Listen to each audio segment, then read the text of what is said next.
Uh, well, I guess with no one getting 50% plus one, Jim Avila, we probably have to go to a runoff. But here he is, ABC's longtime senior correspondent, White House correspondent, Jim Avila. He is. Is there any better way to spend the holidays than to have Jim Avila in the mix? Very cool, pal. We love having you here. Thank you. And now he's muted. You got to unmute got a nice him. Haircut. Look at that. He always looks good. Today. He always looks sharp. Yeah. Jim, I'm not muted anymore. No, you're not, and you're not muted in life either. I love that you've been cut loose now with your opinions, because that's the one thing that benefits, well, probably a lot of benefits, but one of the benefits that accrues to you, not having to be shackled by neutrality. Yeah. So you've been really outspoken about, I'll just remind everybody, for those who are new, Jim was the guy who, against these headwinds of pundits saying it was going to be a red wave, he was the guy who said it wasn't going to be a red wave, and he showed you why. He told everybody on the show why he did, and everything you said, Jim, did come to pass. So this has been an eventful week. We get the J6, their last public offering, which did have a couple of key moments in it, I thought, and meaning new stuff, as well as sort of the collection of the evidence, a distillation of all the evidence. Distillation, I guess, is a ding word. But then the release of the report, and there's even more in that. So we'll get to other stuff going on, but I wonder if you can give us some thoughts on the J6 committee's work and the likely the criminal referrals and the likely results. Well, let me say first that the January 6th committee has done a masterful job of presenting the evidence the last few months. And they did it in a very TV-friendly way because they had my old boss, James Goldston, in charge, and Stephen Baker, the former producer of Nightline, at his side, producing these hearings, which were not just senators or congresspeople, actually congresspeople, coming out and making speeches. It was actual information presented in a friendly way. I believe that this week they made their biggest mistake of all. How do you release the final report on the Friday before Christmas? I see. It is just a massive mistake. Nobody is paying attention. Nobody really wants to hear about this the day before their holidays begin. And all this important information, it's chock full of very important stuff, comes out, and nobody is really paying attention to it. Who's reading the Washington Post and New York Times today? I had to force myself to do it. So I think it's a huge mistake to wait this long. They should have done it last week. If they're going to do it anytime, they should have done it before Thanksgiving, before people really got in a holiday mode. And I'm really disappointed in the timing of this, because what this report did today, because there are people listening to you, obviously, and they're tuned in to politics, is that I think the biggest thing that they did is that they have put together not only the referrals, but they're asking Congress to not allow President Trump, former President Trump, to ever run again because of his doings on January 6th. Unfortunately, they've done it so late. How are they going to get a vote on that? January 1st, they're out. Republicans take over. Nothing's going to happen. Everything had to be done before this. And now it's just words. And it's really disappointing, Mark. That's a terrific point. And it was 841 pages or 804. I'm just reading the chat now, that are going to be lost, that the taxpayers paid for. Well, that too, because the GOP will be in charge of the House of Representatives in January, says indirect. Yeah, I guess that's your point, Jim. Even if you could have forced a vote on it, the banning of Trump from public office and others. I mean, there were revelations in the report. There was the back and forth between Cassidy Hutchinson and the attorneys. I mean, you saw in the report that, again, didn't really get out to enough people. I mean, you make a terrific point about its release timing being so poor. I mean, and it's interesting. So I'll just finish my thought, and then I'll just turn over to you. But the thought is that Cassidy Hutchinson talks about essentially the hornet's nest she found herself in with Trump representatives, legal representatives, wanting to come to her and saying, "Hey, we've got you. Don't worry. You know, you don't need a lawyer. We're going to cover you on this." And they said, "Well," and she said, "Well, don't we need some whatever agreement?" And no. We're going to cover you. And there was even, I think, a question as to who was going to pay. She knew, and then they said, "Don't worry about it. You won't have to pay. It's not going to cost you anything." She knew. She's what, 26 years old. She's a young person as a White House staffer, knowing, and she talks about this, the fact that if she essentially began down the path of being represented by those attorneys, that if she didn't say and do exactly what they asked her to do, and they did actually ask her to do certain things like, say you don't recall on various issues involving interactions at the White House, that she was worried they would destroy her life. It was like a mobster's underling trying to flee the mob, reading some of what Cassidy Hutchinson had to say about that entire situation. You saw what a ruinous effect it had on her life. That's just one narrative through it all, Jim. But as you say, that's all lost in this poor timing. And now to the question I was going to ask you. As you've said, it was done so almost elegantly, would be the word that comes to mind, the presentations up to this point. How could they let this timing get into the outfield on them? Yeah, I don't know if there was discord in the committee about what exactly to do about the criminal referrals that may have delayed it. But whatever delayed it, this final report, I think really took the steam out of the entire thing. And that's really a shame, because as of January 1st, of course, all we're going to have is Jim Jordan up there, making silly remarks and, trying to cover for his gym buddy. So it's really a shame what's happened there, and that, shouldn't discount what they've done all along. And there are new things that came up besides the Cassidy Hutchinson thing. The Hope Hicks material came out in the last few days. Hope Hicks, Trump's wannabe girlfriend, who he wanted around him because she was attractive and young, really had some pretty damaging testimony.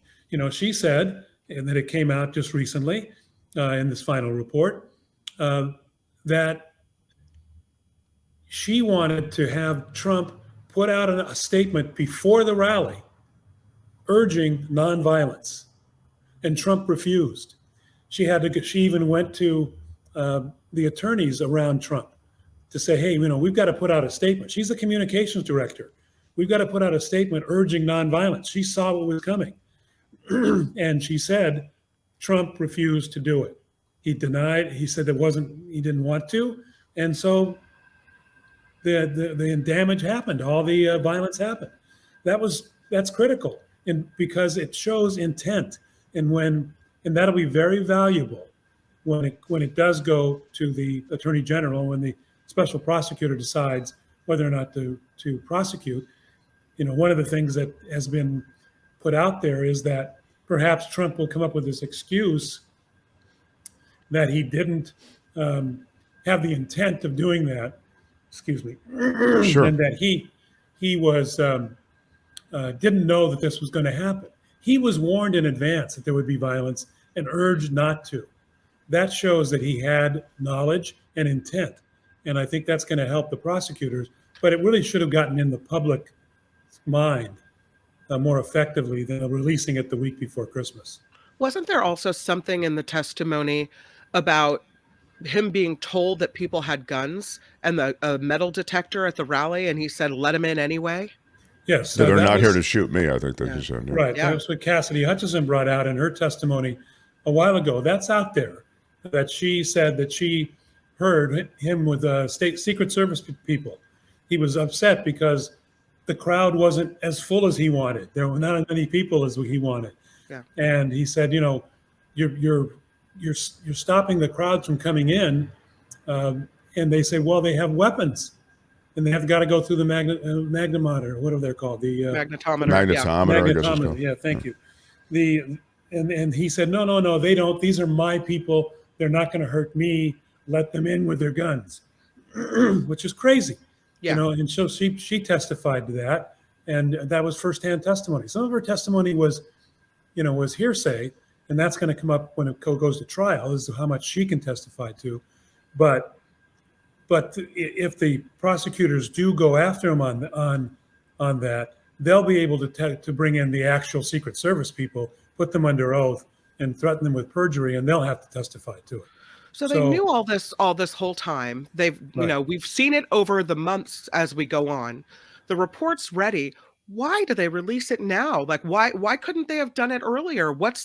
Is there some type of planning, of reason that they did it this way, or was this just a blunder? I haven't heard them explain why they waited, and I'd like to ask them a couple questions, and I hope they are asked about the delay until now.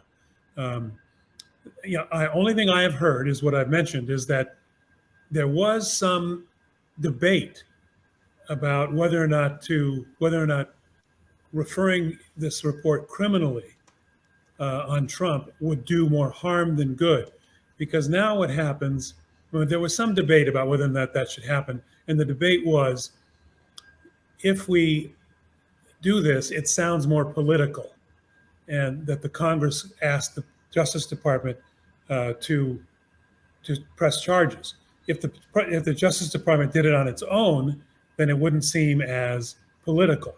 Right. So that was the debate going on, and that's the only reason I can think of that there would be any kind of delay, legitimate reason. They had their ducks in a row. They had plenty of time. Their staff was incredible. So I'm not sure what did that, and I think it was just a terrible mistake. You know, it's not getting the headlines that it should. You know, it's out there, but who is picking up the Washington Post today in California? You know, who's picking up the New York Times today? Well, and you have the weather. The weather has more than more than bumped everything off of the. That storm is bumping everything. Yeah. So it's really a shame, and it's their first, in my mind, political blunder, and it's a big one.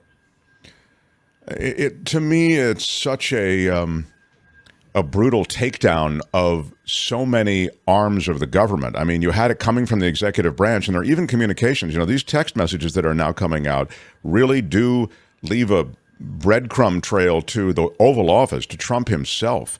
But you have Giuliani and Eastman and all of these others who are mentioned. But I think also in the report, and I guess the details are going to come out, but I've just seen bits and pieces. And I know this also through the hearings, as you say, that were so well laid out. I think you have tremendous buy-in from the Secret Service. We know that Oath Keepers are actually in some of these law enforcement communities that were called upon to keep the peace. And they may have even been part of hatching the plan. There were back and forths between some of these American militia groups, is just what I'll call them, and between, again, Trump's underlings or Trump himself through underlings. Roger Stone. Yeah, Roger Stone, Rudy Giuliani. Giuliani. Was helping organize the Oath Keepers, was being guarded by the Oath Keepers right up to the day of the insurrection. So, yeah, the web is finely detailed. And all I would urge your viewers to do is enjoy your Christmas break. Don't worry about it right now. But in that week that you have off between Christmas and New Year's, take the time to read the report and get back active in what's going on. Because January 1st, the Republicans are taking over. And that's going to be a huge change. Now, they'll be in charge of this committee. Jim Jordan's going to be on it. He's going to be brought on, and he's going to be a big voice again for Trump, spewing all that insurrection talk and all that misinformation. And you need to be armed with what this report actually says before that starts happening, because it's going to be a flood of disinformation. Well, you'll get a flood also of Hunter Biden. You're going to get a lot of Hunter Biden, the laptop, and look, I'm perfectly happy to cast off Hunter Biden, to criminally prosecute Hunter Biden, to even if again that trail goes back to Joe Biden. Look at that; it doesn't appear that it does go to Joe Biden in any kind of way that would suggest malfeasance. But that said, I'm ready to take that as well. The last administration engineered a coup on the United States of America. Participants in the coup included the president and his underlings, his counsel, and all of those to whom we've referenced. And I've also included, just in broad reference, the Secret Service and even arms of the of law enforcement. I think that eclipses, in my mind, anything with Hunter Biden and a pay-to-play scheme, essentially. Hunter making Biden money off. had Go ahead. Yeah. Hunter Biden has a terrible drug problem, and I think that's pretty clear. He went through a lot of tragedy in his life, and he's dealt with it poorly. Okay, you've stained that guy. He is, I don't believe in characterizing people as bad people. He has a drug problem. He was given money by a Ukrainian gas company for a job he was probably not qualified for. It was done for influence. If it was done illegally, he should be prosecuted. And I don't think, in my opinion, that the Biden or Joe Biden, the president, or the Democratic Party is going to protect him if it's found that he did that illegally. I agree. And that should be prosecuted. But, they can do two things at once. And it isn't, this is more that whataboutism that the Republicans like to go into. And it's, I haven't heard Democrats saying, don't prosecute him, or he's the president's son, he should be immune. I haven't heard any of that. And because it's not true. He should be prosecuted if he deserves to be prosecuted. And if he doesn't, then, let's let the poor guy alone and let him deal with his problems. That's my opinion on Hunter Biden.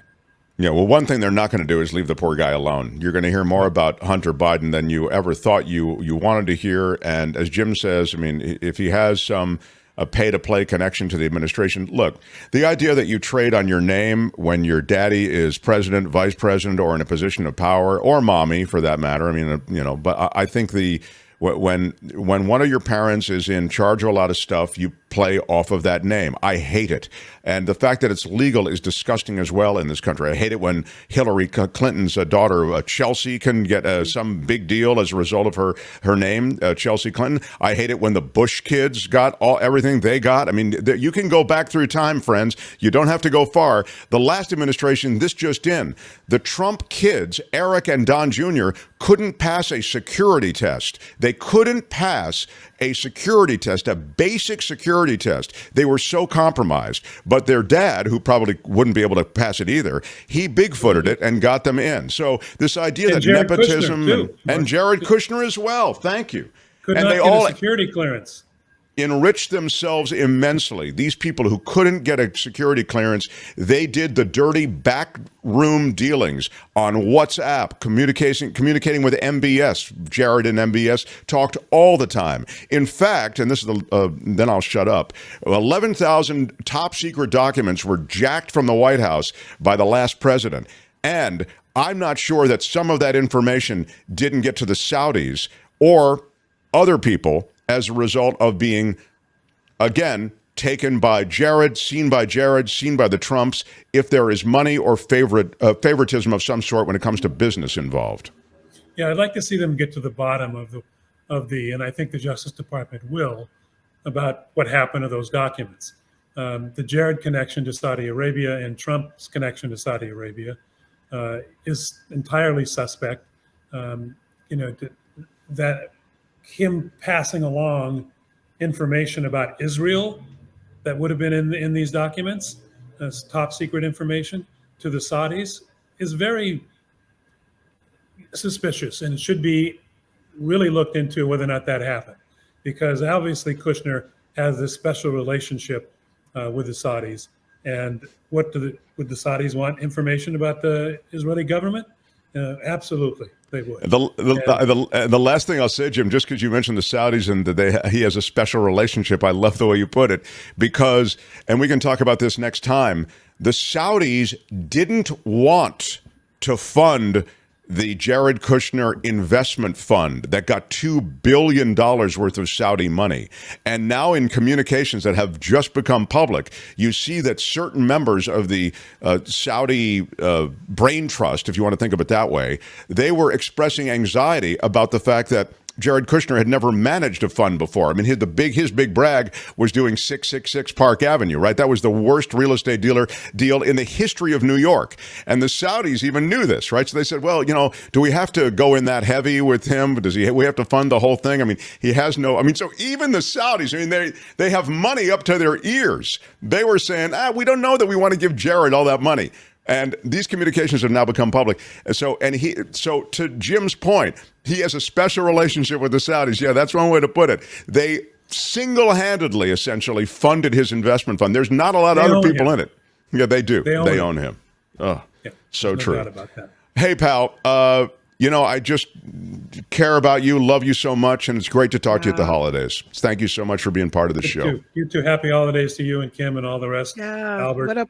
Go Niners. Absolute pleasure to get to know you this year, Jim Avila. Yeah, it's been great. Really cool. Jim Avila, everybody. Yep. See you. Good deal, Jim.